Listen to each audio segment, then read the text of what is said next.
মায়ের বিবরাহং শিবের ত্রিশূল ধরল জড়ধীশ শরধর শরধাং মহাধীশ শরধা শররাম রাম নারায়ণ রাম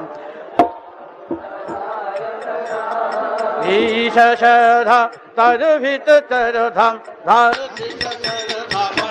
রাম নাম নারায়ণ রাম নারায়ণ রাম নারায়ণ রাম শিবরাম ব্রহ্মভিশরধাম শরধাম হে রাম নাম নারায়ণ রাম নারায়ণ রাম নারায়ণ রাম বিবিরাম শরধাম হে রাম নাম রাম নারায়ণ রাম নারায়ণ রাম নারায়ণ রাম হরে কৃষ্ণ হরে রাম ভোলা সবে হরে রাম রাম রাম নারায়ণ রাম নারায়ণ রাম নারায়ণ রাম মূলাধার ধর ধাম ধাম হে রাম নাম রাম নারায়ণ রাম নারায়ণ রাম নারায়ণ রাম জড়ধীশ তের ধাম ধাম হে রাম নাম নারায়ণ রাম নারায়ণ রাম নারায়ণ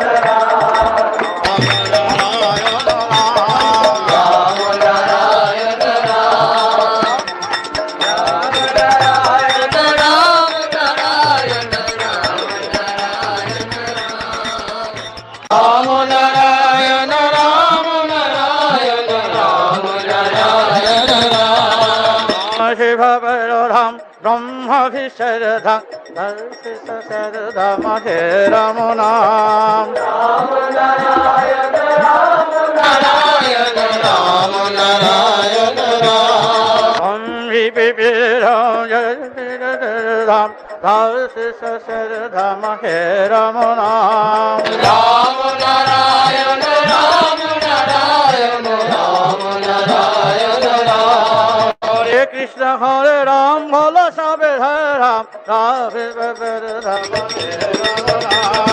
রাম নারায়ণ রাম নারায়ণ রাম নারায়ণ রাম মূলাধার ধর ধাম ধাম হে রাম নাম রাম নারায়ণ রাম নারায়ণ রাম নারায়ণ রাম জড়ধীশ তের ধাম শরধাম হে রাম নাম নারায়ণ রাম নারায়ণ রাম নারায়ণ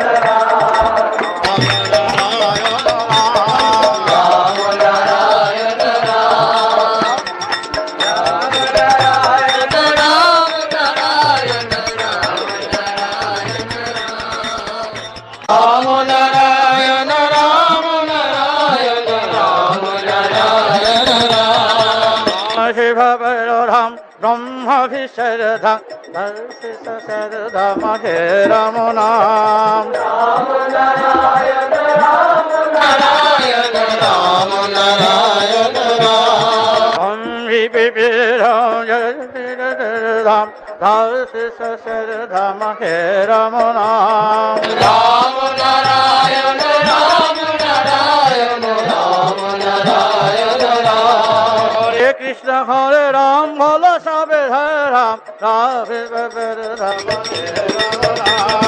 রাম নারায়ণ রাম নারায়ণ রাম নারায়ণ রাম মূলাধার ধর ধাম ধাম হে রাম নাম রাম নারায়ণ রাম নারায়ণ রাম নারায়ণ রাম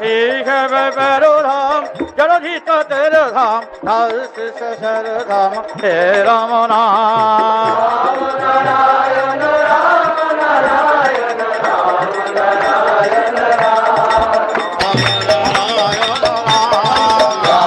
নারায়ণ রাম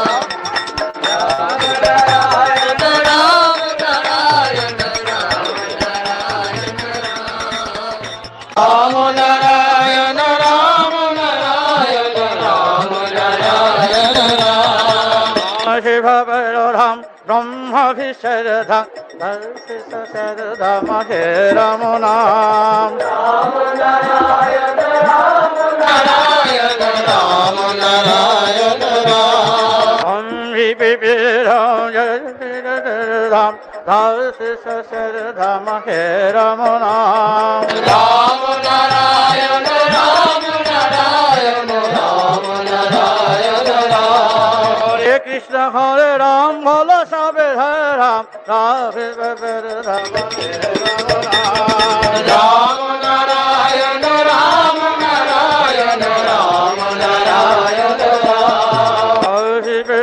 ধাম মূলাধার ধর ধাম ধাম হে রাম নাম। রাম নারায়ণ রাম নারায়ণ রাম নারায়ণ রাম। ধাম জলধিত তের ধাম ধাম হে রাম নাম। রাম নারায়ণ রাম নারায়ণ রাম নারায়ণ রাম। রাম নারায়ণ রাম। রাম নারায়ণ রাম নারায়ণ রাম নারায়ণ রাম। রাম নারায়ণ রাম নারায়ণ রাম নারায়ণ রাম। শিবরাম ব্রহ্ম বিশ্বরধাম ধরতি সরধাম হে রাম নাম। রাম নারায়ণ রাম নারায়ণ রাম নারায়ণ রাম।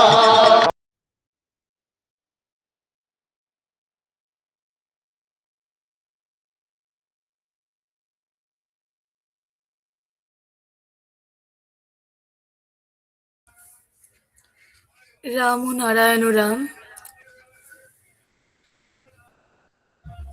পরম করুণাময় শ্রী শ্রী বাবা ঠাকুর ও পরম আরাধ্য প্রাণীর ঠাকুরের শ্রীচরণে জানাই আমার শতকোটি প্রণাম। 2026 নতুন বছরে জানুয়ারি মাসের এটাই আমাদের প্রথম ক্লাস। আমি আজকের ক্লাস শুরু করছি।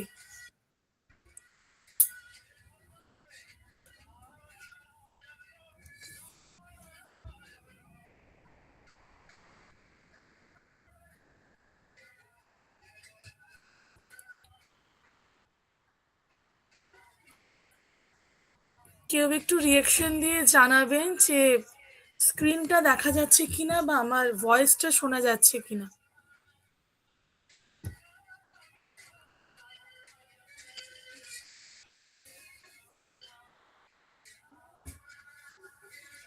ঠিক আছে।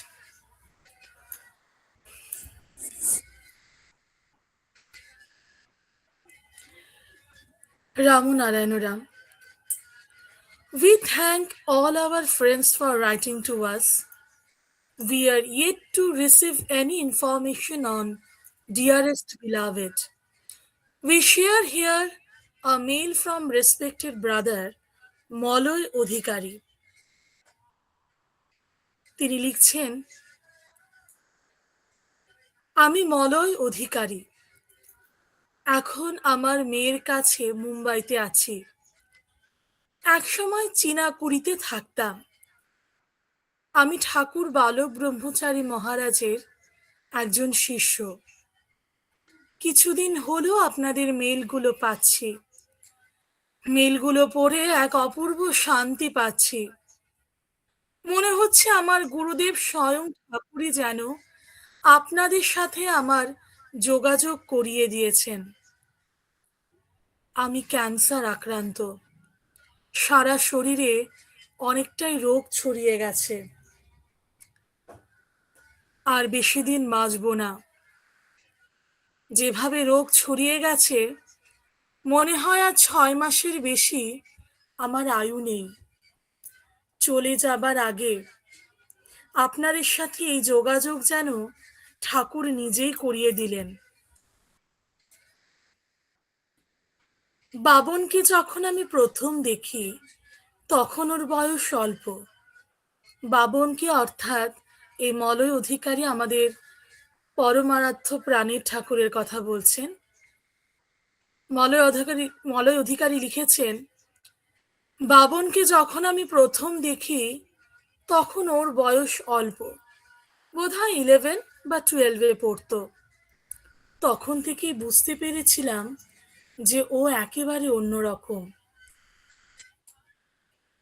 একবার ঠাকুরবাড়ির গৌরীদি, যিনি বাচ্চু ডাক্তারের দিদি, সেই গৌরীদি ওনার চিত্তরঞ্জনের বাড়িতে বাবুনকে নিয়ে এসেছিলেন। বাবনের সাথে ওর বাবা প্রফেসর গৌর দত্ত সেবার চিত্তরঞ্জনে এসেছিলেন। সন্ধ্যাবেলা গৌরীদি নিজের বাড়িতে একটা ক্লাসের আয়োজন করেছিলেন। অনেকেই এসেছিল সেদিন, বসার ঘর ভরে গিয়েছিল। আমি চীনাকুড়ি থেকে গিয়েছিলাম। গৌরীদি বলেছিলেন আজ বাবন ক্লাস করবে, অর্থাৎ সেদিন সেই গৌরীদির বাড়িতে আমাদের প্রাণের ঠাকুরের ক্লাস করার কথা। সেদিন ক্লাসের আগে গৌরীদি বাবনের কাছে জানতে চেয়েছিলেন যে বাবন এর আগে ক্লাস করেছে কিনা। তখন আমাদের প্রাণের ঠাকুর উত্তর দিয়েছিল করেনি। তাই ধরে নেওয়া যেতে পারে সেটাই বাবনের করা প্রথম ক্লাস। বাবনের করা প্রথম ক্লাসে আমি উপস্থিত থাকতে পেরেছিলাম ভেবে নিজেকে আজ খুব গর্বিত মনে হচ্ছে। 15-20 মিনিটের মতো কিছু কথা সেদিন বাবন বলেছিল। কি বলেছিল সেটা এখন মনে নেই, তবে ওর কথা যে সংগঠনের বাকি সবার থেকে একেবারে অন্যরকম সেটা বুঝতে পেরেছিলাম। খুব ভালো লেগেছিল বাবনকে দেখে।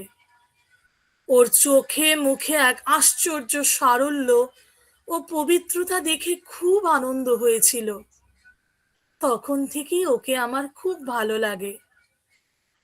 সেদিন বাবন বলার পর বাবনের বাবাও ভাষণ দিয়েছিলেন। এর কয়েক মাস পরে বাবনকে একবার চীনাকুড়ি নিয়ে এসে ক্লাস করাবো বলে ঠাকুরের কাছে অনুমতি চাইতে গিয়েছিলাম।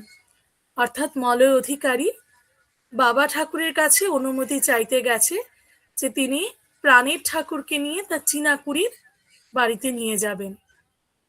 ঠাকুর অনুমতি দেননি, বলেছিলেন এখন থাক, বাবনের সামনে পরীক্ষা আছে, পড়াশোনার ক্ষতি হবে। তারপর আমাদের বললেন বাবনের চীনাকুড়ি যাওয়ার দরকার নেই, বাবনের সাথে এখানে অর্থাৎ সুখচর একটু দেখা করে নে।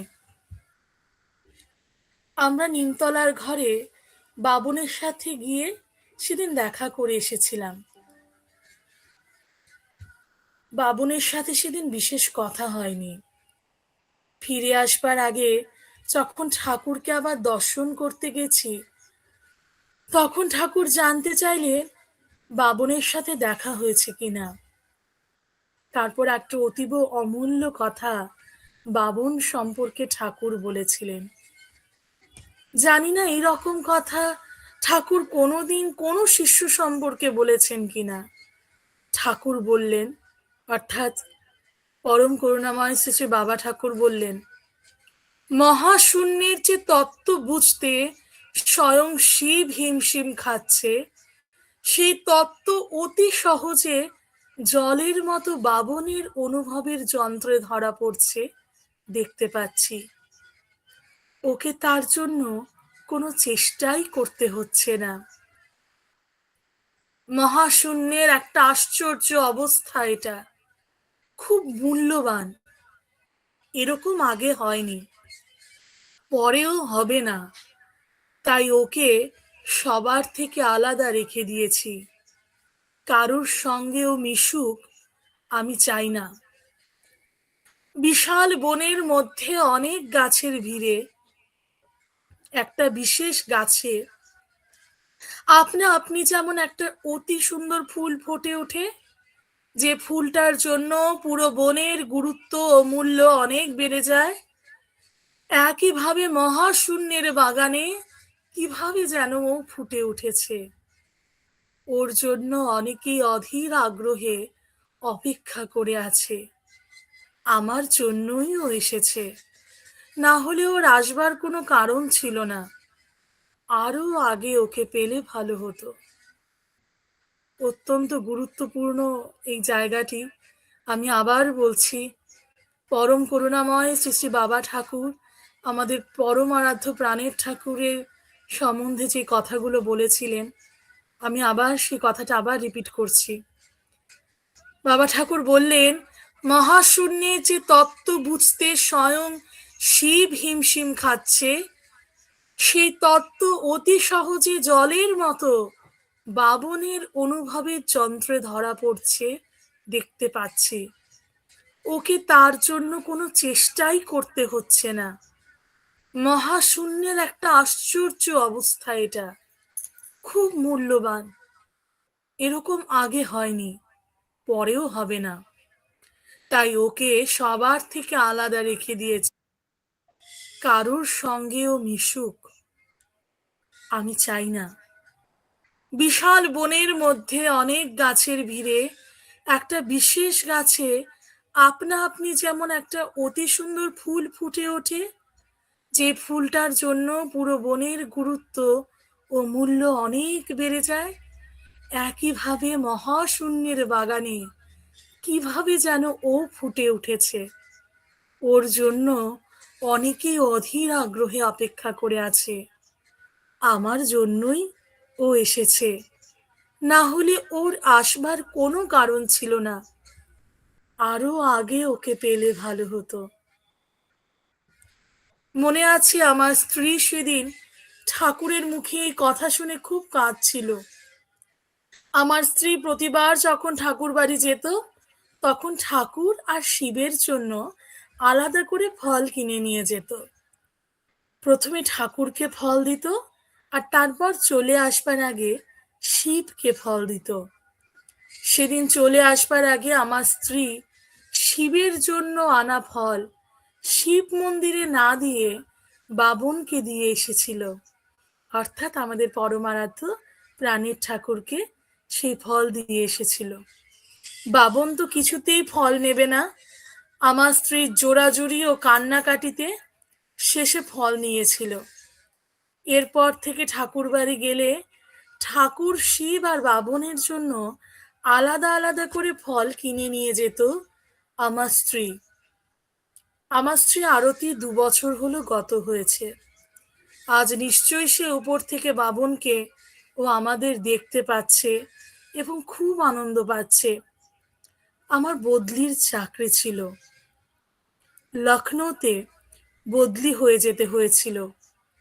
তাই পরের দিকে ইচ্ছা থাকলেও ঠাকুরকে ঘন ঘন দর্শন করতে যেতে পারতাম না। শেষে ঠাকুরকে দর্শন করতে গিয়েছিলাম 92 সালে টালা পার্কে ঠাকুরের জন্মতিথিতে।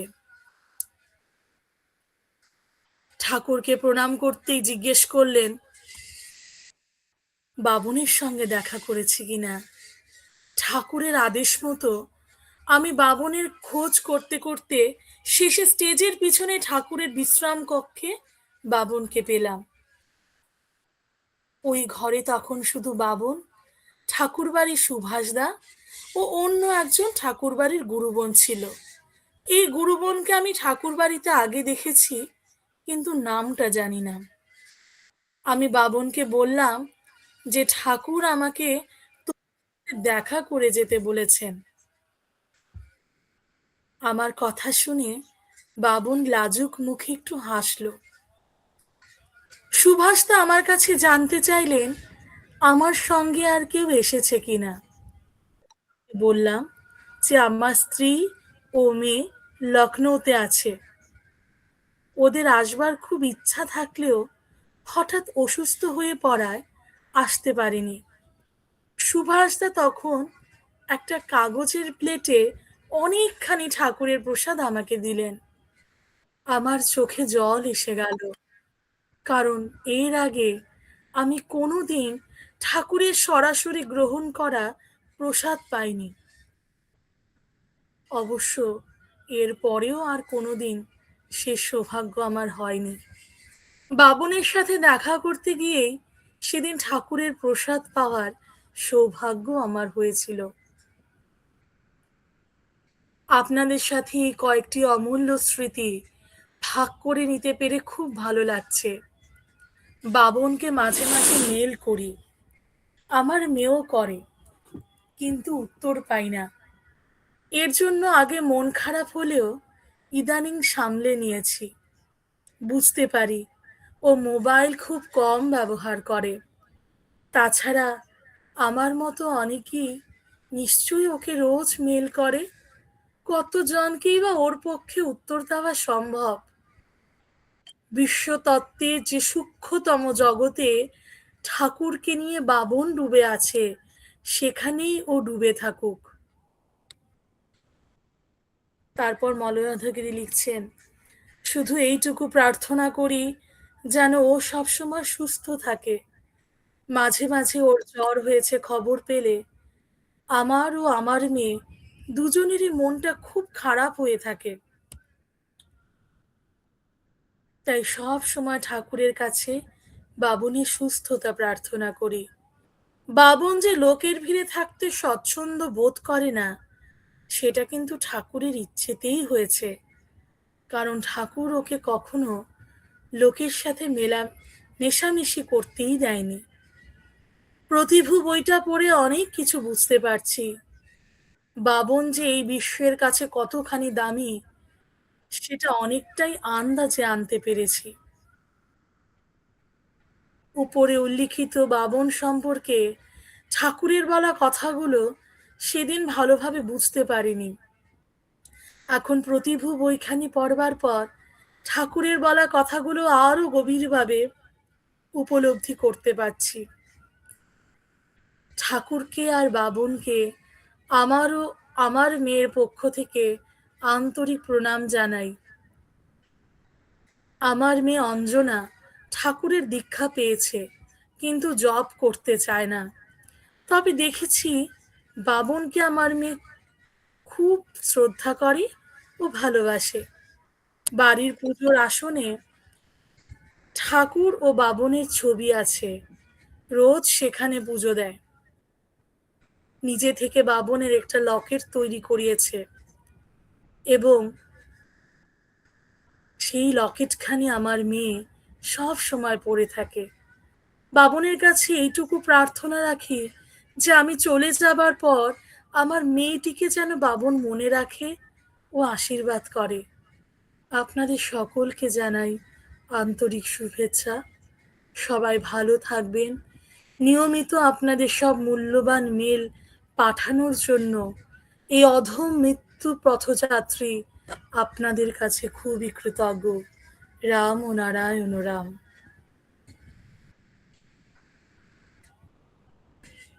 এবার আমরা প্রাণের ঠাকুরের দর্শন করব।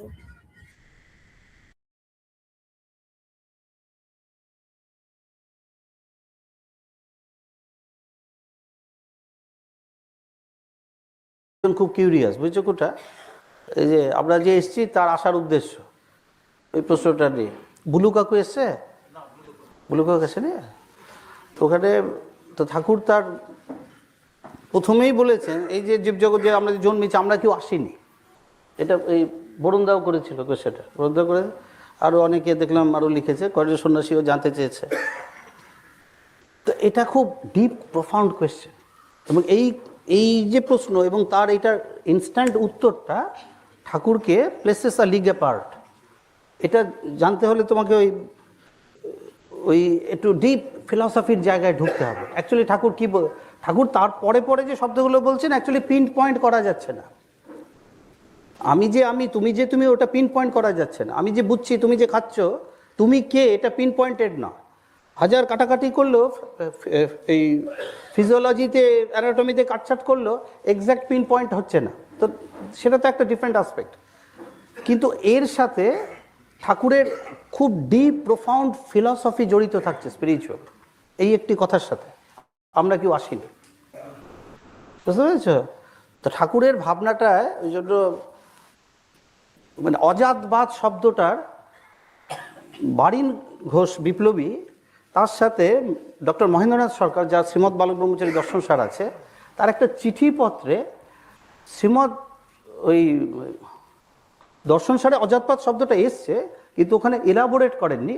তো ওই বারিন ঘোষের একটা প্রশ্নের মানে একটা আলোচনার উত্তরে ও লিখছে, প্রথমে ভাবিয়াছিলাম ওনার অজাতবাদের দিকে যাচ্ছে, কিন্তু অজাতবাদ কি না সে শিওর না। উনি একটা বিশাল বড় পণ্ডিত, ডক্টর মহেন্দ্রনাথ সরকার, বুঝতে পারছো? তন্ত্রের আলো, তত্ত্বের আলো, উপনিষদের আলো যারা দেখেছে তারা জানে, মানে মানে খুব ভালো মানুষ উনি। ওনার স্বামী স্ত্রী দুজনেই এসেছিলেন।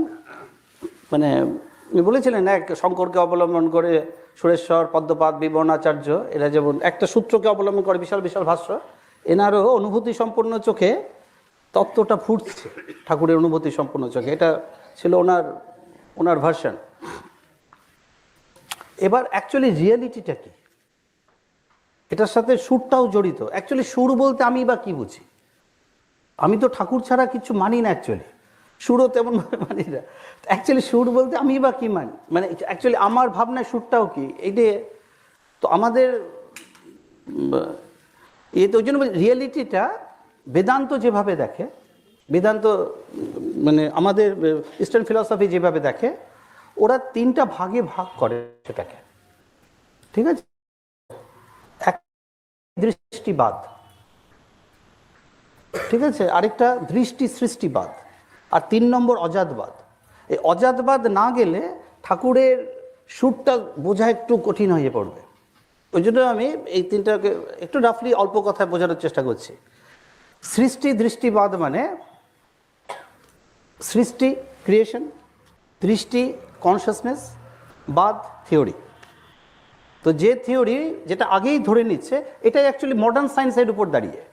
সৃষ্টিটা আগে হয়ে গেছে, সেটা বিজ্ঞানের মতে বিগ ব্যাং, কারোর মতে গড বা যাই হোক, এটা সেটা। এবং সৃষ্টির একটা সেখান থেকে ম্যাটার তৈরি হয়েছে, ম্যাটার থেকে একটা এমার্জেন্ট প্রপার্টি হচ্ছে কনসিয়াসনেস। এটা এখনকার বিজ্ঞান এভাবেই দেখে। ওই জন্য ওরা কনসিয়াসনেসে ঢুকতেই পারছে না। ওরা মাইন্ড স্টাডি করছে, আমাদের নিউরোফিজিওলজি এসব নিয়ে কাজকর্ম করছে। অ্যাকচুয়ালি কনসিয়াসনেস মানে সাবজেক্টিভ কনসিয়াসনেস, যেটা বলছে আমি বুঝি বা আমি খেলাম দিলাম, ওটাকে আর পিন পয়েন্টে পৌঁছানো যাচ্ছে না, এইভাবে যাওয়া সম্ভব না। অ্যাকচুয়ালি ওয়েস্টার্ন সায়েন্স এর উপরই দাঁড়িয়ে, বুঝতে পারছো? সৃষ্টি দৃষ্টিবাদ, আগে ক্রিয়েশন, এটা actually kind of Newtonian classical মেকানিক্সের মতো। স্পেস টাইম অ্যাবসলিউট ইন্ডিপেন্ডেন্ট একটা ডিফারেন্ট এন্টিটি, যার ব্যাকড্রপে খেলাগুলো চলছে। এটাকে বলতে পারো, মানে তুমি চাও কি না চাও, তুমি কিউরিয়াস বাইস্ট্যান্ডার, জগৎ চলছে জগতের মতো। এটা সৃষ্টি দৃষ্টিবাদ, ঠিক আছে? এইটাকে অদ্বৈত, যারা অদ্বৈতর একটু উঁচুতে উঠে গেছে, তারা এটাকে বলে মন্দ অধিকারী, মানে সব থেকে নিচু স্টেট। মানে এই ভাবনায় যারা আছে, এটা হচ্ছে জাগ্রত অবস্থাকে ধরা হয়। জাগ্রত স্টেটটা অ্যাকচুয়ালি তাই। ত্রিসত্যবাদ, এই একই জিনিসকে বিভিন্নভাবে ব্যাখ্যা করছে। ত্রিসত্যবাদ, এ বুঝতে পারছো? একটা হচ্ছে প্রতিভাসিকা সত্য, যে একটা ব্যবহারিকা, একটা পরমার্থিকা। ত্রিসত্যবাদও যা, এটাও তাই। ফার্স্ট যেটাকে বলছে সৃষ্টি দৃষ্টিবাদ, এখানে জাগ্রত স্টেট আমাদের, একই জিনিস বিভিন্নভাবে ঘুরে ফিরে আসে।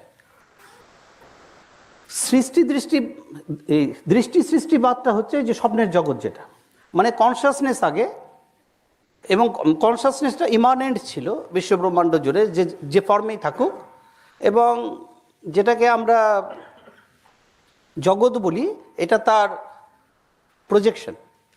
সৃষ্টি দৃষ্টিবাদ এটা কাইন্ড অফ বলতে পারো কোয়ান্টাম ফিজিক্স। কোয়ান্টাম ফিজিক্সে বলে যে কোনো কিছু ওয়েভ ফর্ম, আনটিল আনলেস তুমি ওটাকে নিয়ে টিঙ্কার করছো, তুমি কোনো পরীক্ষার মাধ্যমে বা কিছুর মাধ্যমে, মানে তার আগ পর্যন্ত তুমি একটা জিনিসকে মানে অবজার্ভ করার আগ পর্যন্ত ওটা একটা wave form. No one knows ওটা কি, ওয়েভ, পার্টিকেল কি, বুঝতে পারছো? জানো তো এগুলো। তো স্বপ্নে তুমি কিন্তু তোমার ওয়ার্ল্ড তৈরি করছো, স্বপ্নে তুমি তোমার নিজের জগৎ তৈরি করছো। তুমি তো শুয়ে আছো, এদিকে স্বপ্নে তুমি হাজার এটা সেটা কত কি দেখছো। স্বপ্নের মধ্যে কিন্তু সেটা রিয়েল। স্বপ্নের মধ্যে তুমি ভয় পাচ্ছ, আনন্দ পাচ্ছ, খিদে পাচ্ছে, সব রকমই চলছে স্বপ্নে। ওটা কিন্তু স্বপ্নের সময় রিয়েল। জাগার পর তুমি বলছো সেটা that was a dream, that was Unreal. তো স্বপ্ন চলাকালীন কিন্তু তোমার ওই ব্যাপার নেই, দ্যাটস রিয়েল, তাই তো? তো এটা হচ্ছে সৃষ্টি, এই দৃষ্টি সৃষ্টিবাদ, আগে দৃষ্টি, তোমার জগৎ তুমি তৈরি করছো।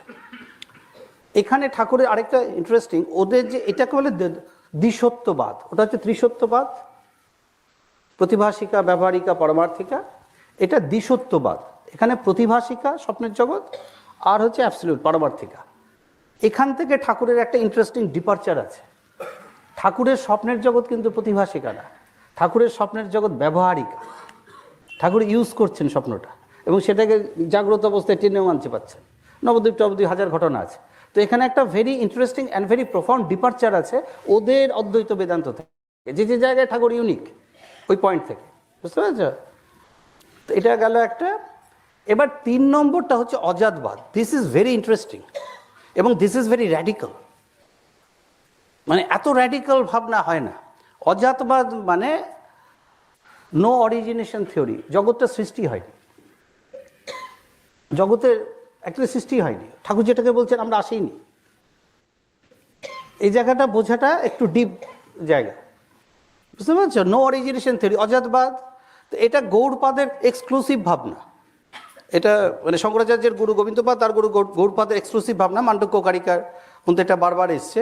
এটা নিয়ে পরবর্তীকালে ঘাটাঘাটি করতে গেছে, খুব এগোয়নি বেশি লোক।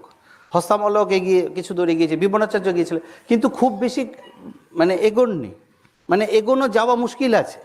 অ্যাকচুয়ালি অন্যান্য তত্ত্বের নিরিখে অজাতবাদ সৃষ্টি হয়নি, তাহলে ব্যাপারটাকে উপলব্ধি অনুভূতিগুলো কি? এখানে সুরটা বোঝার জন্য, ঠাকুরের সুরটা বোঝার জন্য অজাতবাদটা বোঝাটা জরুরি। না, what do we mean by সৃষ্টি? একটা জিনিস সৃষ্টি হলো, এবার তার আগে একটা কিছু, তারপর সৃষ্টি, তারপর ধরো এই গ্লাসটা, এটা আগে তৈরি হলো, একটা তার আগে একটা হিস্ট্রি আছে, তারপর এটা তৈরি হলো, তারপর একদিন শেষ হলো। তার মানে একটা বিগিনিং আছে, একটা এন্ড আছে। স্পেস টাইম কজেশনের জায়গাটা আছে, স্পেস টাইম, বুঝতে পারবে? কজালিটি, এই এটা চেনটা আছে, এই এটার সৃষ্টি। এবার অজাতবাদ দিয়ে যারা সিরিয়াস ভেবেছে, আমাকে নিয়ে গিয়েছিল, আমাকে ওই হর্ষিলের ওই দিকটায়, ওই উত্তরকাশীর ওই দিকে, ভাগীরথীর কিছুটা দূরে তিহার বলে একটা গ্রাম আছে, ওখানে তার থেকে আরেকটু রিমোট জায়গায়, মানে ভাগীরথীর তীরে আরেকটু তিহার ছাড়িয়ে, ওখানে মানে জড়ো হতো যোগী, বড়, এটা পাশপদ্য শৈব যোগী, খুব ভালোবাসত। এখনও খুব যোগাযোগ, এখন আমার যাওয়া হয় না, মাঝে মাঝে ওরাই আসে। তো ওরা এরকম মানে অজাতবাদপন্থী, তারা আমাকে নিয়ে গেছিলো কয়েক বছর আগে। এখন মাঝে মাঝে ওরাই নিজেরাই আসে, আমার সঙ্গে যেতে টেতে হয় না। আমার মনে আছে সোমেশ্বরানন্দ সরস্বতী বলে চিন্ময় মিশনের একজন আমাকে ফলো করেছিল, আমার সাথে আমার কাছে কয়েকজন ছিল। তো ওখানে যেহেতু অন্য লোক অ্যালাউ করে না, ওরা ওদের মতে ওটা হচ্ছে উত্তম অধিকারী, যে এই সৃষ্টি দৃষ্টিবাদে আছে, তারা অত্যন্ত নিচু চেতনার। আমাকে যেহেতু ঠাকুর বলে যে তুমি মাস্টার পড়াচ্ছে, ছাত্র পড়াতে আসনি, ওরা এগুলো সব জানে, মানে আমাকে বলতে হচ্ছে না, কিন্তু ওরা দেখতে পাচ্ছে, বুঝতে পারছে ঠাকুর যে আমাকে বলছেন, অমুক দিন বলছেন, বুঝতে পারছে। ওই থেকে ওরা এই নিচের দুটোকে আসতে দেবে না। এটা হচ্ছে মানে মন্দ অধিকারী, যারা সৃষ্টি দৃষ্টিবাদে আছে, এই জগতের লোক, এর বেশি ভাবার ক্ষমতা নেই। ত্রিসত্যবাদ যারা, তিনটার মধ্যেই আছে, জাগ্রত, স্বপ্ন, সুষুপ্তি। মাঝেরটাকে বলে মধ্যম অধিকারী, স্বপ্ন এবং অ্যাবসলিউট, এটাকে বলে মধ্যম। আর ওরা ওই অজাতবাদ ভাবনাটাকে বলে উত্তম অধিকারী, হায়েস্ট, মানে ব্রাইটেস্ট স্টুডেন্টস তারা। এবার ব্যাটা তো ঢুকেছে ওই যে সময়, ও ফলো করে করে ঢুকেছে। এবার ওরা অ্যালাউ করবে না ওকে, সুন্দর ভাগীরথীর তীরে বসিয়েছে আমাকে, এবার আলোচনা শুরু হবে, কিন্তু ওই সময় ওকে অ্যালাউ করছে না।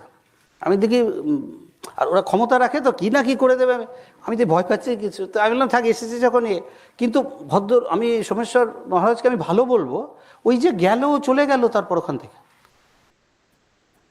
মানে ওই যে সেদিনকার সভা কিছুক্ষণ ছিল, ঘণ্টাখানেকের মতো আমি ছিলাম বোধহয়, আমার সাথে কয়েকজন ছিল মাত্র, যেটা জানতো ওরা আমার সাথে, এরা যায় এটা সেটাই খাইয়ে খাবারটাও দিয়ে দেয়। ওই যে চলে গেল, কিন্তু চলে গেল বহুদিন পর, 1-1.5 বছর পর দেখি এসে হাজির। মানে ওর মাথা ঘুরে গেছে ওই ভাবনাগুলো শুনে। তাই বললাম তাহলে তুমি উত্তম অধিকারী হবে। মানে ওই যে ঠাকুরের কথা শুনে আমাদের পাগল হয়ে যাওয়ার কথা, আমরা তো পাগল টাগল হচ্ছি না। তো যাই হোক, আমরা অধম বা মধ্যম কিছু একটা হবো, মধ্য বলে অনেক সম্মান দেওয়া হয়। তো ওই এটাকে বলে উত্তম অধিকারী, অজাতবাদ।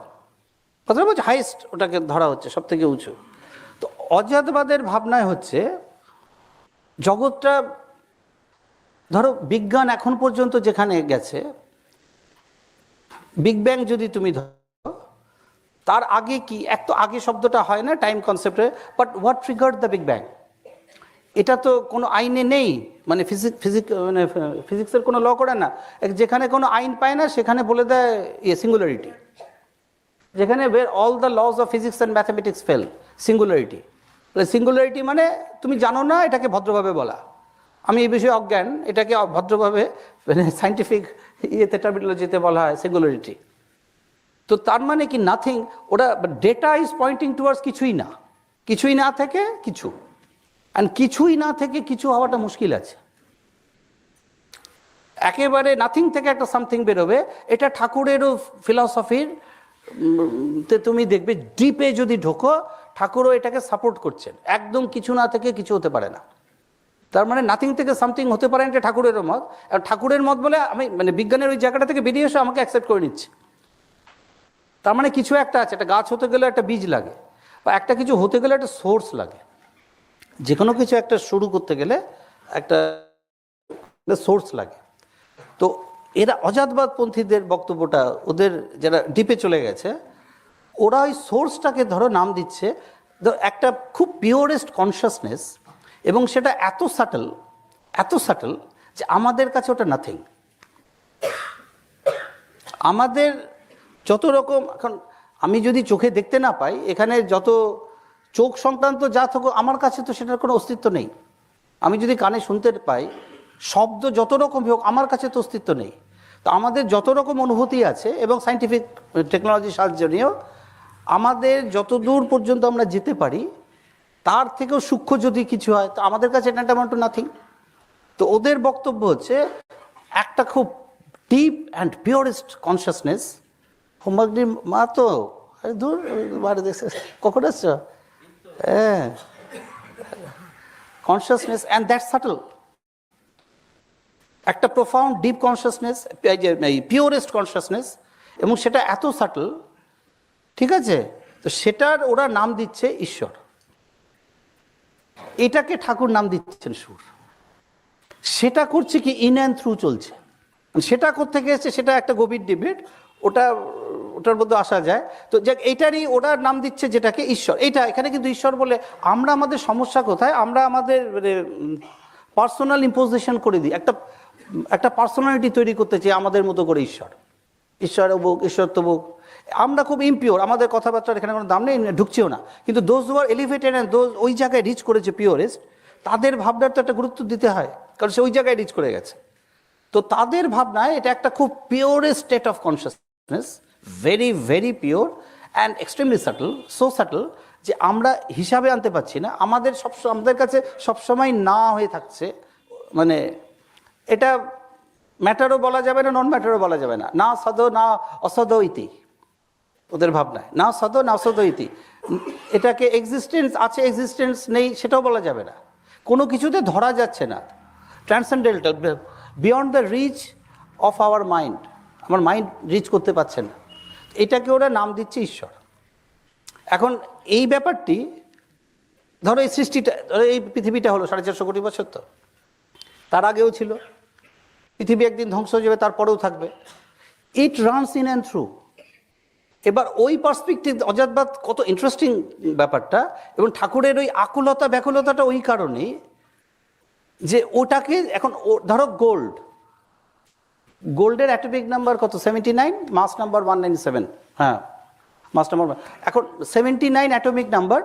এবার ধরো 79টা প্রোটন, 79টা ইলেকট্রন, ঠিক আছে? 2, 8, 32, 64 করে আবার 18 করে, আবার লাস্টেরটায় বসবে 1 আসবে। এবার ধরো কোনো একটা গোল্ড নিলে, গোল্ডের একটা আংটি করা হলো, ওটাকে আবার গুলিয়ে একটা কি কানে একটা করা হলো, এবার আরেকটা কিছু করা হলো, গোল্ডটা কিন্তু একই থাকছে। এখন সামওয়ান যে গোল্ডের ওই ধরো অ্যাটমিক ইয়ের মধ্যে আটকে আছে, তার পার্সপেক্টিভে কিন্তু কোনো কিছু গোল্ডটাই রয়ে গেছে। এখানে ফর্মস চেঞ্জ হচ্ছে। তো অজাতবাদদের বক্তব্যটা হচ্ছে এটা শুধু নামের খেলা, কিন্তু একদম যে ফান্ডামেন্টাল যে যে ব্যাপারটা, ধরো গোল্ডটা ধরো গোল্ডের উপর বসে আছে কেউ, গোল্ডের একটা অ্যাটমের উপর সামন বসে আছে, তো তার কাছে তো ওটা রিলিভেন্ট না, আংটি হচ্ছে না, ভার হচ্ছে না, কি হচ্ছে, ঘন্টা, তার কাছে কিন্তু একটাই গোল্ড এক্সিস্ট করছে।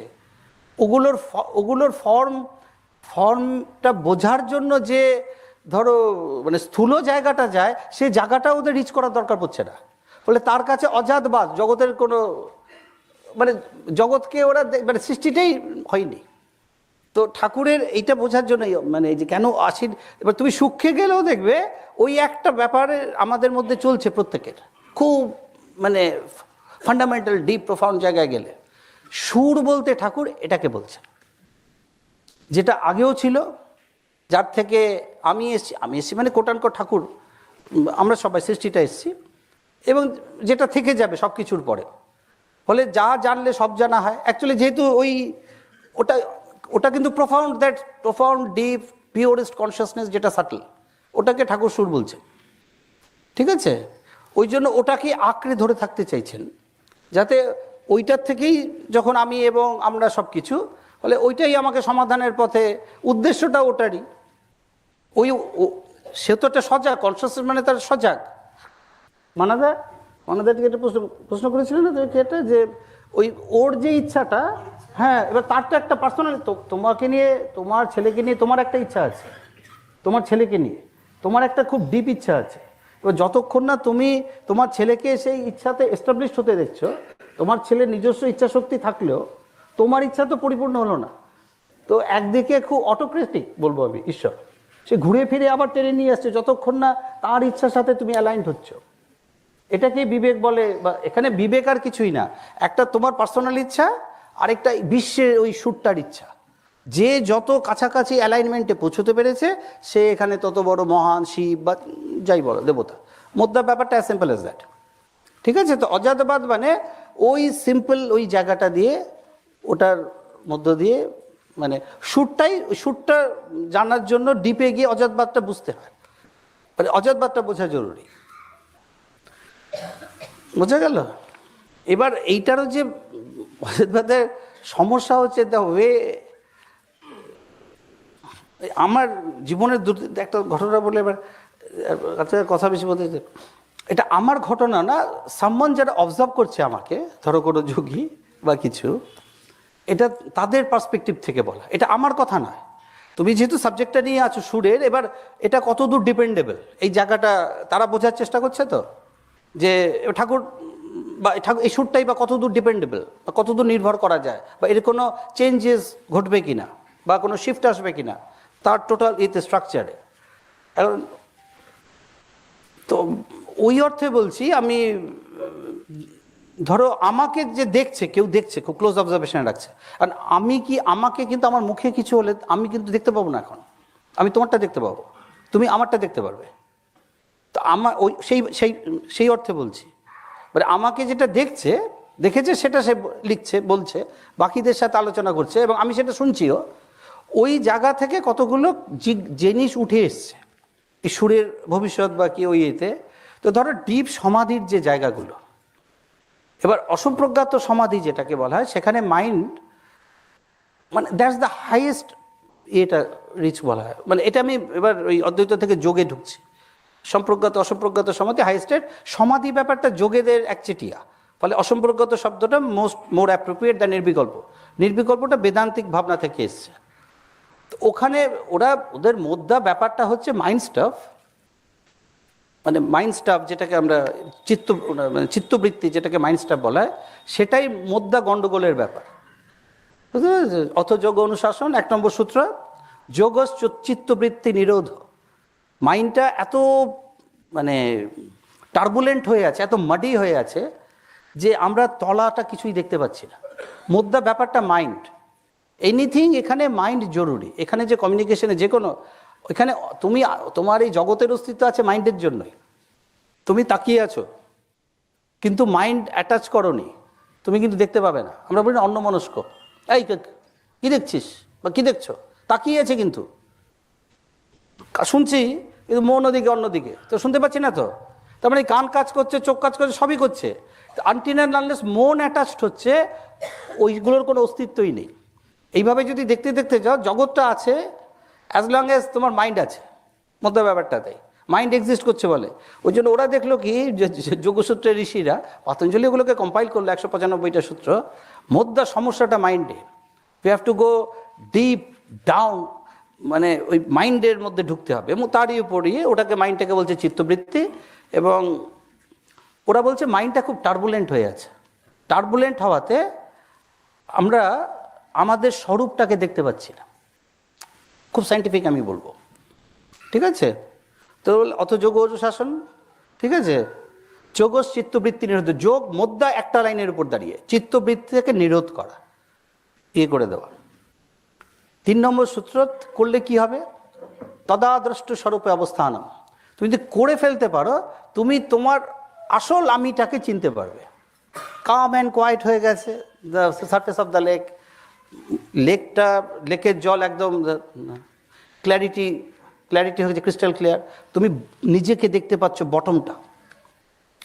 আর যদি না করি, বৃত্তি সারূপ্যমিতরত্রে, তুমি ছড়িয়ে যাবে, স্ক্যাটার্ড হয়ে যাবে, যেটাকে ঠাকুর ওই 2:85 বলছেন, ড্যামেজ হয়ে যাবে উইল ফোর্স।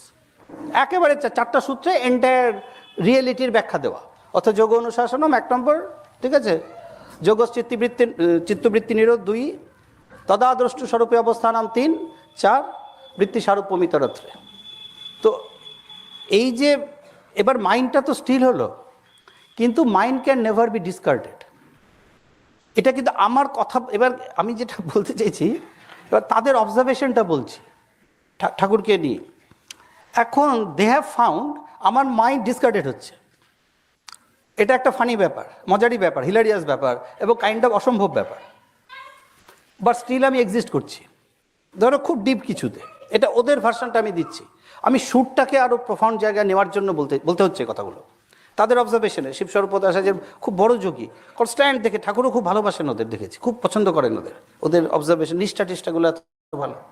এবার মাইন্ড ডিসকার্ডটা করা যাবে না। তোমার মাইন্ড তোমার একটা ইনডিভিজিবল প্রপার্টি, তোমার অস্তিত্বের, মানে একেবারে আত্মার সাথে আপাতত জড়িত। স্থূল ওই সূক্ষ্ম শরীরেও দেখবে আত্মার ডেফিনেশনে ঠাকুর মাইন্ডটাকে রাখছেন। এবার মাইন্ড ডিসকার্ড হচ্ছে। এবার মাইন্ড যখন ডিসকার্ড হচ্ছে ওদের মতে, কিন্তু হ্যাঁ, আমি সুরেরটা বলার জন্য বলছি, আমার এক্সিস্টেন্সটা চলছে কিভাবে, মানে এই জগতের সাথে এক্সিস্টেন্সটা। ওখানে ওদের বক্তব্য, Thakur is lending his mind. Thakur lending his mind, ওই মাইন্ডটা দিয়ে একটা কমিউনিকেশন এস্টাবলিশড হচ্ছে। এই জগৎ বলতে পৃথিবী না, কিন্তু এই যে জগৎটায় আমরা পরিচিত, এই প্রকৃতি জগৎ যেটাকে বলে। এখন ঠাকুর যখন লেন্ড করছেন মাইন্ড, ওদের মতে একটা স্ক্যারি সিচুয়েশন তৈরি হচ্ছে ফর ঠাকুর। এখন এই যে অসম্প্রজ্ঞাত সমাধির তিনটা জায়গা, 3টা লেয়ার্স আছে। একটা নির্বস্তু, মানে সেখানে বস্তু লাগছে না। সে তো তুমি ডিপ কনসেন্ট্রেশনে বসলে তোমার বস্তুর প্রয়োজনই হচ্ছে না, আজ্ঞাচক্রের প্রয়োজন। বস্তু বলতে যেটা কারোর উপর তুমি যে মনটা রাখবে, লাগছে না।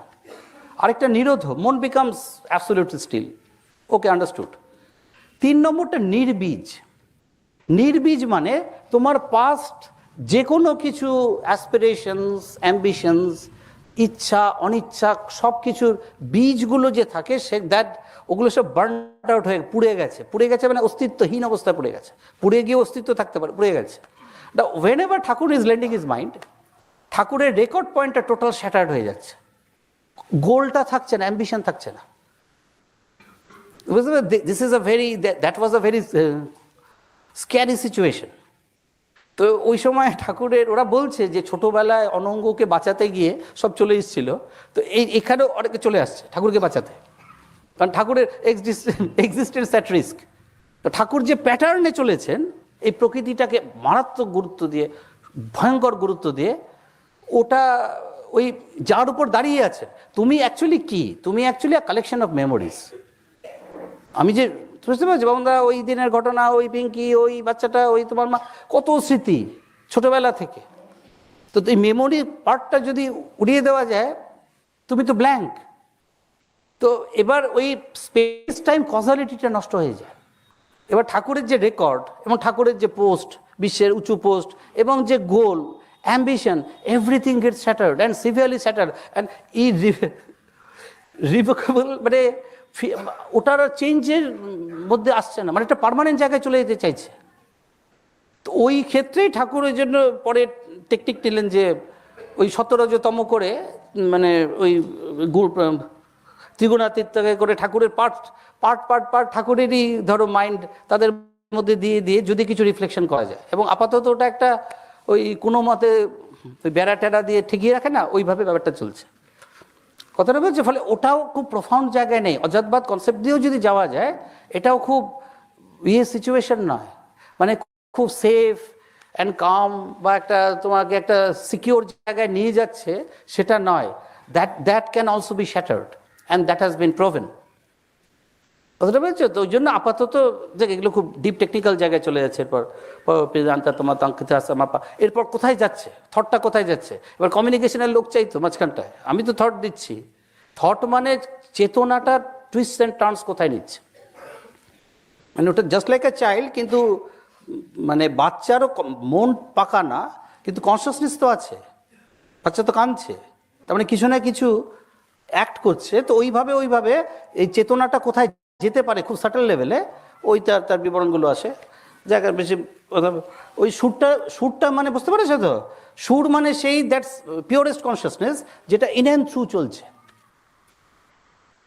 ওরা ওটাকে মান্ডক্যকারিকায় বা ধরো মান্ডক্যপুরুষের 7 নম্বর তো যেভাবে বলছে ওইভাবে হচ্ছে না, আরও ডিপ জায়গায় চলে যান। তো প্রজ্ঞং না ভয় প্রজ্ঞং না ভয়, তো না প্রজ্ঞং না প্রজ্ঞং না প্রজ্ঞং, বুঝতে পারছো? যে অগ্রাহ্য অলক্ষণ অলচিন্তনীয়ম, পরপর যে ভাবনাগুলো আসছে, শান্তম শিবম অদ্বৈত প্রপঞ্চ উপশমটা খুব কাছাকাছি যাচ্ছে।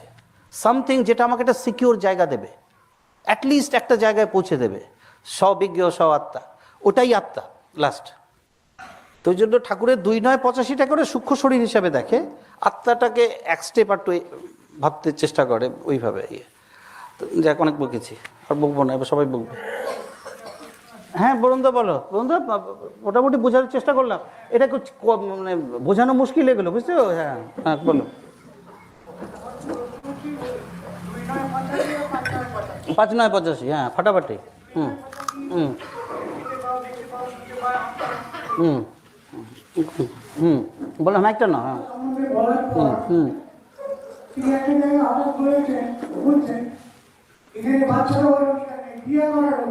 অধিকার নেই তো, বলছি তো তুমি করো নাই, আমারও কপালে জোটে নাই। যাক, আমরা মোটামুটি একটা অন্তত ত্রুটি কমছে। ওইটাই তো বলছি, উদ্দেশ্যটা না জানলে, ঠাকুরের সৃষ্টির উদ্দেশ্যটা না জানলে ঠাকুরকে বোঝা মুশকিল। এখানে সব অশিক্ষিত, এই যে সন্তান দল একেবারে বেজায় অশিক্ষিত, বুঝলে? নেতাজি আর এক মন চাল খাবে, এর বাইরে ভাবতে পারে। It's the purpose of creation, আমার মতে ঠাকুরের ক্রাউন জুয়েল। আমাদের একটা ডিবেট হয়েছিল 2012-13-তে, আমাদের বলেছিলাম সেদিন। তো 5টা পয়েন্টের উপর ডিবেটটা 72 ঘন্টা হবে, 3 দিন ব্যাপী হবে। ওটা আলটিমেটলি 120 ঘন্টায় গিয়ে ঠেকেছিল, মানে 5 দিন চলেছিল। তো ওটা 5টা পয়েন্টের উপর ঠিক হয়েছিল। দ্য কনসেপ্ট অফ ঈশ্বর বলতে অ্যাকচুয়ালি কী বোঝা যায়। এরা সব বড়, এরা ঠিক ওই কুম্ভ মেলায় ঘোরা সন্ন্যাসী না, মানে খুব উঁচু এখানে নাম টাম করে জন্ম না। এরা যোগীরা আসতে চায় না, বললাম তো, ওরা উত্তম অধিকারী, ওরা এই সাধারণের মধ্যে আসবেই না। আমাদের তো এখানে একটা যারা বড় আশ্রম আছে সে বড় আর যে মদন, ওইটাও এখানে সমস্যা। আমাকে কঙ্খলে আনন্দময়ী মার আশ্রমে একজন নিয়ে গেছিলো, সে রেলের বড় অফিসার। আমি তো যাই না আনন্দময়ী মা, ওখানে যে আনন্দময়ী মার সমাধি আমি জানতাম অনেক আগে, 2010-11 হবে। তো আমি একটা মাজা খেতে দিয়ে চলবো, রেলের বড় অফিসার, রেলের টিকিটও করে দেবে বলছে। তো আমি বেশ খেপাইতেছি না ওরে, তো মাজা দিয়েছে, দেখে একটা উঁচু এরম স্তম্ভের মতো।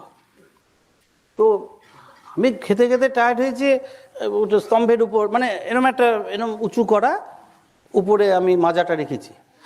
মায়ের মাথায় মাজা, তুমি মায়ের মাথায়, মায়ের মাথায় মাজা কোথায়? এটা উঁচু এরকম একটা পিলারের মতো করা, বুঝতে পারছো? আমি তো ভয় পেয়ে গেছি, ওখানে মায়ের মাথায় মাজা রাখলাম কই, তো পিলার দেখি।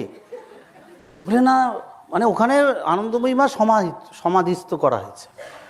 তখন ওই আরও কনস্ট্রাকশন কি উৎপাত চলছে, তা বলে যাক মায়ের মাথায় মাজা।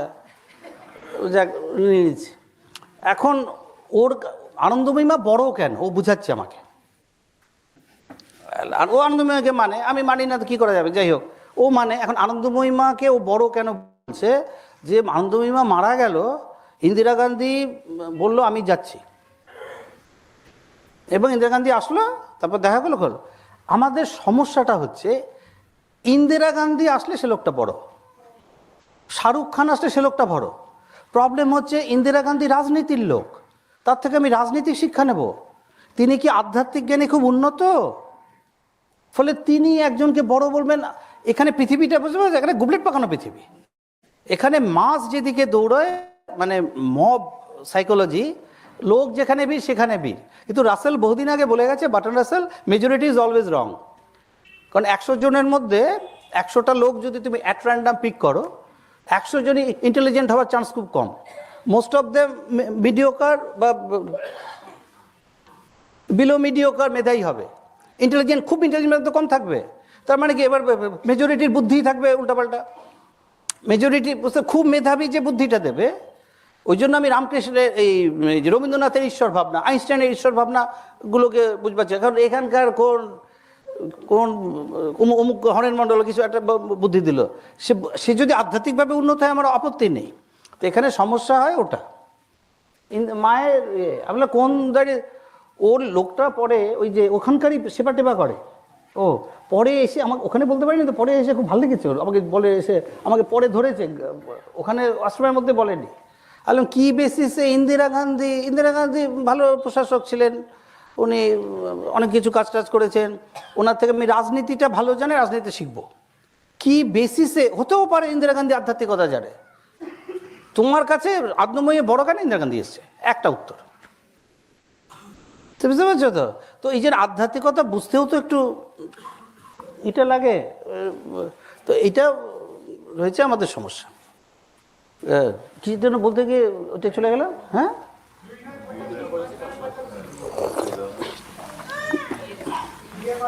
হ্যাঁ, এবার বিয়ে করা, ওইটাই। এটা আমাদের যে সৃষ্টির যে 5 দিন ব্যাপী যে ওইটা হয়েছিল, তাতে দ্য কনসেপ্ট অফ ঈশ্বর, দ্য কনসেপ্ট অফ আত্মা, concept of Maya, concept of will force and concept of the purpose behind this creation. তো এখন ধরো ওই 10 কিলোমিটার রেস হয় অলিম্পিকে, 5-6 কিলোমিটার পর্যন্ত যেতে পারে, 6-7 কিলোমিটার পর্যন্ত নেক অ্যান্ড নেক চ্যাম্পিয়ন। আর যে অলসো র্যান, মানে যে পাবেই না কিছু, 10 নম্বর যে মানে 10th হবে যে, সেও নেক অ্যান্ড নেক দৌড়চ্ছে। তো এই কনসেপ্ট অফ ঈশ্বর তাদের একটা ভাবনা, ঠাকুরের একটা ভাবনা, ঠিক আছে চলছে। আমি বলছি ঠাকুরের ভাবনাগুলো। কনসেপ্ট অফ মায়া ঠাকুরের একটু অন্যরকম ভাবনা, ওদের ভাবনা থেকে অনেকটা অন্যরকম। ওদের মায়া আনরিয়ালিটি, অসৎ, ওই ভাবনা থেকে দেখছে। অসৎ মানে সৎ, মানে নন এটার্নাল। অসৎ মানে অসৎ বা মিথ্যার সাথে কোনো সম্পর্ক নেই, ওইভাবে দেখা। ঠাকুর একটু অন্যরকমভাবে দেখছেন। ওয়েল, ওটা একটা ইন্টারেস্টিং ভাবনাটা, খুব উঁচু বা নিচু সেই জায়গায় যাচ্ছি না, মানে ইন্টারেস্টিং ভাবনা। কনসেপ্ট অফ আত্মা, ঠাকুরের একটা ডেফিনিট প্র্যাকটিক্যাল সাইড আছে, যেটা ওরা প্র্যাকটিক্যালটা সম্বন্ধে খুব বেশি, কিছুটা ওয়াকিবল, খুবটা নয়। তো এগুলো সব নেক অ্যান্ড নেক চলছে 7 কিলোমিটার পর্যন্ত।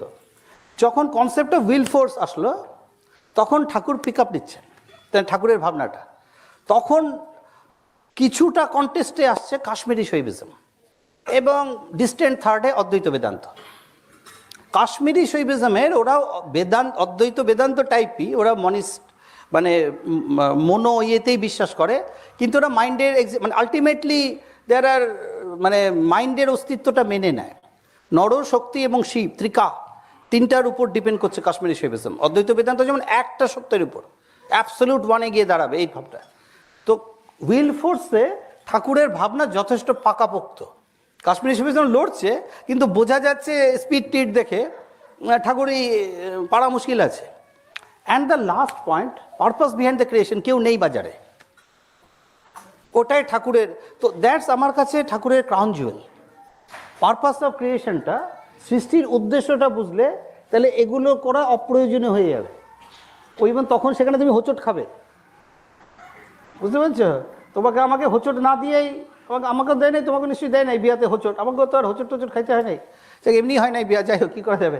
তো যা হোচট, বুঝতে পারছো তো, ওইটাই সুর করবে কি তোমাকে হোঁচট দেবে, কিন্তু হোঁচট দেওয়ার অবস্থা তো নেই, আমরা মানে সেটা নিতে পারি না। তো ওইটাই আমার ওর সাথে চৈতন্য জিজ্ঞেস খেতেও পারবে না, ওই খেতে পারবে মানে বিয়ে করতে পারবে না বাচ্চা, ওই যে প্রেম করতে পারবে না বাচ্চা, ওগুলো কথা আছে। তো এগুলো সবাই সংসারী লোক, খেতে পারবে না আছে নাকি? হ্যাঁ, তাহলে তো চৈতন্যকে আনতেই হয়, তাহলে তো কালকে থেকে আমার খাওয়া বন্ধ। না খাওয়ার মানে মানে অপ্রয়োজনীয়। হ্যাঁ হ্যাঁ, মানে উদ্দেশ্যটা বুঝে গেলে তোমাকে এখন, তুমি যদি ঠাকুর সুযোগ হয়, আমার যেটা হয়েছে ঠাকুরের ওই জায়গাটা হয়েছে, ঠাকুর চেষ্টা করেছেন যেটা সুরের হওয়ার কথা, ওই দাবিয়ে দাবিয়ে রেখে বাড়ি থেকে বেরোতে না দেওয়া, কথা বলতে না দেওয়া, বুঝলে ওই একটা আপ্রাণ চেষ্টা চালিয়েছেন ঠাকুর। কতটা সাকসেসফুল হয়েছে জানি না, ঠাকুরই জানেন, কিন্তু চেষ্টা একটা। তো ওইটাই, তুমি উদ্দেশ্যটা জেনে গেলে দেখবে 99% অফ দ্য ওয়ার্কস অ্যাক্টিভিটিস আমরা সকাল থেকে রাত অবধি সব কিছুই মানে একেবারেই অপ্রয়োজনীয়, কোনোটাই তুমি ডুবে যাবে একদম, মুশকিল আছে। মানে যদি জেনে যায়, গুরুজি তো জিজ্ঞেস করেছে তোমাকে যদি জেনে যায় কেউ কি করবে, বলে ওই যে ঢুকে বসবো আর বেরোবে না। তাহলে তো আমরা তোমাকে জেনে যায় কালকে নেতাজি আনতে যাবে, তোমাকে জেনে গেলে কালকে বিপ্লব করতে বেরোবে না। তোমাকে যদি জেনে যায় কথা কি হইব, ওই বুঝে যায়, বলে বুঝলে ওই যে ডুবে বসলো একদম বুঝে যাবে, কারণ আর তার অভাবটা নেই। তো এই সৃষ্টির উদ্দেশ্যটা সে জানছে, জন্ম মৃত্যু বারবার হচ্ছে কেন জানছে, এবং সব কিছুর সমাধান প্যানাসিয়া এই একজন প্রাণের ঠাকুর, মানে আমাদের ঠাকুর।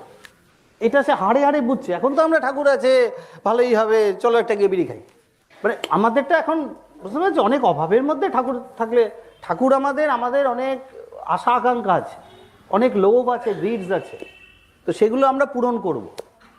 তো সেগুলোর জন্য শরীর স্বাস্থ্য ভালো চাই, টাকা পয়সা ভালো চাই, ওই জন্য ঠাকুর যাতে আমাদের আশীর্বাদ করেন, আমাদের শরীর স্বাস্থ্য ভালো রাখেন, আমরা ঘুরতে যেতে পারি। পার্ক স্ট্রিটে আমি তো কতগুলো মানে খাবে আজকে পার্ক স্ট্রিটে, এইসব খাবে, বুঝতে পারছো, ওগুলো সব আমার কাছে আশীর্বাদ, সব মেল করছে আশীর্বাদ আশীর্বাদ, বোঝো। মেলের সুবিধা কি, পড়তে পারছো, তোমাকে সামনে দাঁড়িয়ে উত্তর দিতে হচ্ছে না। এই যে সামনে দাঁড়িয়ে কথা বলতে কিছু তো বলতে হতো, খাবে আর কি, কিছু তো একটা মেল এসএমএসের সুবিধা উত্তর না দেওয়ার। তো ওই যে উদ্দেশ্যটা জেনে গেলে বরুণদা, তুমি একদম ঠিক ধরেছো বাবা, আমিও ওই পথটা নিয়ে আছি। ঠাকুর ছাড়া কোনো কিছুর একেবারে অপ্রয়োজনীয়। আমি যে ভাবনায় থাকছি এটা, ঠাকুর আমার চাকরি এসেছিল বিভিন্ন বড় ভালো চাকরি, তো ঠাকুর পাঠ করে আমি বললাম ঠাকুরকে চাকরি করবো, মানে ঠাকুর মানে অনেক সময় বলতেন তো দেবডালি করতেন যে নস্যির পয়সা এরকম, অনেক বড় সংসার চালাতে হতো। তুমি তো জানো, তুমি তো ঘরেরই মানুষ বড়দা, সব তিনটা বাড়ি, লেকটাউন বাড়ি, কামধেনু, এতগুলো লোক খাওয়াতেন, ঠাকুরই তো আমাদের খাইয়েছেন, নিজের রোজগার কষ্ট করে খাইয়েছেন। তো যদি নস্যির মাঝে মাঝে এমনি বলতেন নস্যির টাকা পয়সা, তো আমি বাজে চাকরি করে থাকছি ঠাকুরকে দুইটা, তো তো আমি তো স্ট্যাটিস্টিক্যালে তখন, তো আমি গিয়ে বললো ঠাকুর কাজ এসে, আমি নাচতে গেছি, তো ঠাকুর বলে তুমি কাজ করো, আমি চাই না। তারপরে বলছেন বলো তুমি আমাকে পেয়েছো, আর কিছুর দরকার নেই, বলো, বলে বলাইলেন বলো নিজেই বলাইলেন। তো এর থেকে বড় সত্য কিছু নেই, ওই জন্য ওই যে তুমি ঠাকুর আন্দাজ করা, মানে একটু আলতো করে বোঝানোর চেষ্টা করেছে। আরও যদি মানে একটু কড়া হতেন তাহলে বলে দিতেন ওরা আমরা নিয়ে থাক, ওই 2.85 ওই এই করার অধিকার নেই, এই করার যেসব বলতে অধিকার নেই, ঠিক বলতেন একমাত্র তোমার কাজ হচ্ছে আমাকে নিয়ে থাকা। এটা যদি খুব আভিজাত্য তো বলতে লজ্জা পায় ঠাকুর, হ্যাঁ লজ্জা পাচ্ছে, কিন্তু এটা বললে ঠিকঠাক হতো ভাষণটা যে আমাকে নিয়েই তোরা থাক, মানে ভাষণে যদি উল্লেখ করতে, ওটা ঠাকুমার মৃত্যু প্রসঙ্গে, ওটা অ্যাকচুয়ালি আগে একটা খুব ঘরোয়া জায়গা আছে, ওই ভাষণটার আগে একটা খুব ঘরোয়া জায়গা আছে ঠাকুমাকে নিয়ে। ঠাকুমা কিছুদিন আগে মারা গেছে, 16ই আগস্ট 85, এটা 2/9/85, মানে 15 দিন হয়েছে। তো ওটা রবীন জেঠু জিজ্ঞেস করেছিল ঠাকুমা কি করছে, তো তখন কিছু বলছেন মা ঠাকুরের কাছে আসার জন্য আকুলি বিকুলি করছেন, মার আর ঠাকুরের মধ্যে একটা পর্দা পড়ে গেছে, বলছে এখন আর বিরু না, এখন এই জায়গাগুলো ছিল। তো ওটা ঠাকুর জায়গাগুলো বলেছেন, তারপর আবার ঠাকুর আবার বোধহয় পরে এগুলোকে রাখতে না করছে। তো রবীন জেঠু যে একটা অরিজিনাল রবীন জেঠুর যে কপিটা ছিল, ওর মধ্যে ওই ভাষণটা দিয়েছে আবার রবীন জেঠু। তার আগে মালিক এটা বললেন, এটা বললেন, এটা বললেন, এই হলেন, সেই হলেন। তারপর পরে যখন বাজারে ছাড়া হলো, ওটা বিকাশ যেটুক আগে দিয়েছিল, ঠাকুর এই নিয়ে একটু রাগারাগি করেছিলেন। তারপরে ওইটা নিয়ে এসে আবার ওইটুক পোর্শন বাদ দিয়ে তারপর পরে আমি যখন রেকর্ড মামলা যখন MP3 করেছি ওটা পেয়েছি, কিন্তু ওটা ছিল মানে মা কী করছেন, মানে রবীন্দ্রটাই জিজ্ঞেস করছে, মালিক আপনি যদি বলেন, যেভাবে বলতেন ঠাকুমা, আমাদের প্রাণের ঠাকুমা কি, তাহলে মা আমাদের 24 ঘন্টা আকুলি বিকুলি করছে। তবে মার আমার মধ্যে একটা পদ্মা পড়ে গেছে। হ্যাঁ, তবে এখন আর বীরু না, এখন মানে এটা আগেও একবার বলেছেন, এই সোমবার যেদিন চলে যাচ্ছেন 16ই আগস্ট, এই 16ই আগস্ট, সরি 16ই আগস্ট রামকৃষ্ণের মৃত্যু, 11ই আগস্ট, হ্যাঁ 16ই রামকৃষ্ণ, 11ই আগস্ট ঠাকুমার মৃত্যু। 11ই আগস্ট যাওয়ার সময় গুগল কাকুকেও জিজ্ঞেস করেছিল মা কী করছে, এই টাইপেরই কথাই বলেছে, ঠাকুমা কী করছে, গুগল কাকু জিজ্ঞেস করেছে। তো এই এমন একটা জগৎ না, এই স্থূল এই অধম কি মন্দ অধিকারীদের সাথে কথা বলবে না। সুদীপ্ত বুঝতে পেরেছ? হ্যাঁ, আমরা উত্তম অধিকারী, তো আমরা সবাই কিন্তু উত্তম অধিকারী। ওই যোগীরা ওই জন্য আসে না। এটা খাওয়া, পড়া, ঘুরতে যাওয়া, চাকরি, যাদের অভাব তাদের অভাব, সেটা বলছি না, সবার অবস্থা সবার না। বউ বাচ্চা, এই এক বউ চলে গেছে, আরেক বউ, এইসব। হ্যাঁ এই, হ্যাঁ রাজু, এই সবার বলো, যাক আর বলবো না, ঠিক আছে বরুণদা। আমরা একটাই কাজ, জীবনে যে কটা দিন বাঁচবো, বুঝতে পারছো, এখন আমরা এখানে সব ঠাকুর নিয়ে যতটা পারা যায় আঁকড়ে ধরে। আর এখানকার সমস্যা থাকবে 99% সমস্যা আমাদের ক্রিয়েটেড, এটা জেনে নেওয়া ভালো। প্রকৃতি আমাদের পিছনে লেগে গেছে, আমরাও অত ইম্পর্টেন্ট না যে আমাদের পিছনে 24 ঘন্টা লেগে থাকবে, না। এটা ওয়ে অফ কর্মা, এটা 27টা পয়েন্ট আছে, মানে ইন্ডিয়ান ফিলসফি কীভাবে ইভেলকে দেখে এর উপর 27টা পয়েন্ট আছে। তা আমাদেরই তৈরি, এর ছাড়া ব্যাখ্যা নেই, অন্য কিছু ব্যাখ্যা আনাও যাচ্ছে না। যত দুঃখ কষ্ট যে আমরা ভুগি বেশিরভাগই, তবুও তার মধ্যে যতক্ষণ স্বাধীনতাটা দিয়েছে, বডি থাকলে সুবিধাটা কি, বুদ্ধি যদি খাটিয়ে চলতে পারো অনেক দূর বেরিয়ে যেতে পারে। বুদ্ধিটা যদি ঠিকঠাক শুভ থাকে এবং উৎসাহ থাকে, মুমুক্ষুত্ব, এটা খুব ইম্পর্টেন্ট, ঈশ্বর লাভের ইচ্ছা, মুমুক্ষুত্বটাকে খুব, ওরা যে বিবেক বৈরাগ্য চারটা পিলার ধরা হয়, ওদের মুমুক্ষুত্ব খুব জরুরি। পাগলের মতো burning desire to see God, meet God. হ্যাঁ, তো ওই জন্য মুমুক্ষুত্ব যদি আকুলের, এখন এটা তো উইজডম থেকে হবে, জ্ঞানটা তো উইজডম থেকে আসবে। ঠাকুর যে খুব জরুরি, এটা তো উইজডম থেকে লাগবে। আর আমরা ওইগুলো না জানলে উইজডম আসবে কোত্থেকে? আমাদের কাছে ঠাকুর ওই গ্লোরিয়াস চাকর বাকর, মানে গ্লোরিয়াস চাকর বাকর টাইপেরই, মানে এটা করে দাও, সেটা করে দাও, ওটা করে দাও, এটা করে দাও। চাকর বাকরকে মায়না ফায়না দিতে হয় না, ঠাকুরকে দেওয়ার নেই, ধূপ ধূপ দিলেই, মানে ব্যাপারটা এর বাইরে। এখন তারও তো একটা ইচ্ছা থাকবে, থাকতে পারে।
রামনারায়ণ রাম।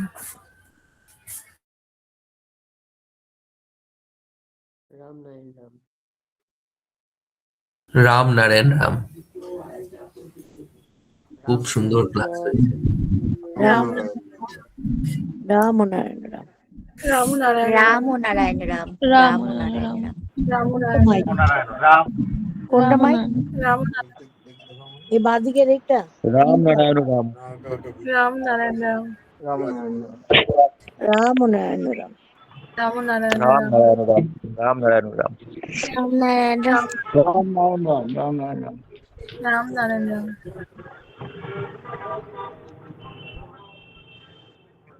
রামনারায়ণ রাম। রামনারায়ণ রাম। রামনারায়ণ রাম। রামনারায়ণ রাম। রামনারায়ণ রাম। রামনারায়ণ রাম। রামনারায়ণ রাম।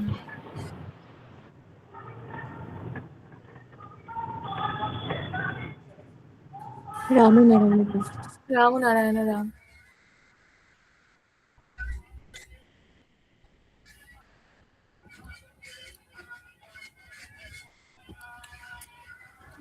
সায়নী, বাবা শুনেছে, বাহ বাহ। বাবা ছিল। বাবা রাম নারায়ণ রাম একটু বলো। রামনারায়ণ রাম, তুমি খুব ভালো থাকো, সুস্থ থাকো, এটাই বাবা ঠাকুরা ভগবানের কাছে সব সময় প্রার্থনা করছি। খুব ভালো গো, দুর্দান্ত। রাম নারায়ণ। রামনারায়ণ রাম। রামনারায়ণ রাম। রামনারায়ণ রাম।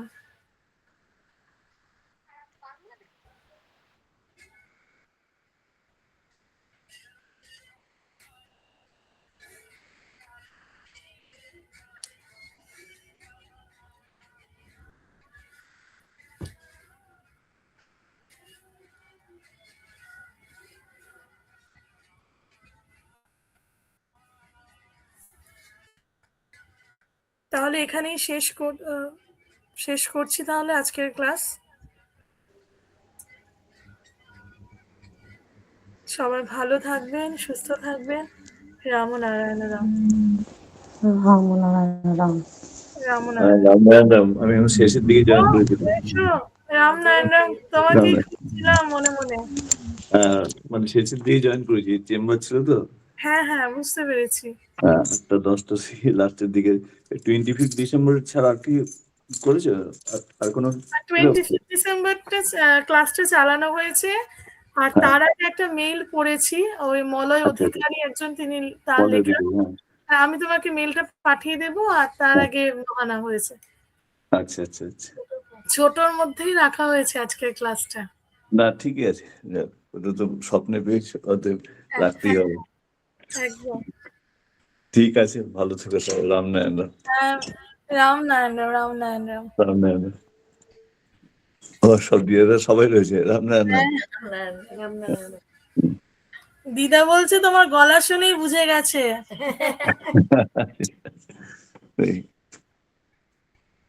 ঠিক আছে। ঠিক হ্যাঁ। আছে, বেশ। হ্যাঁ, রামনারায়ণ রাম। রাম নারায়ণ রাম।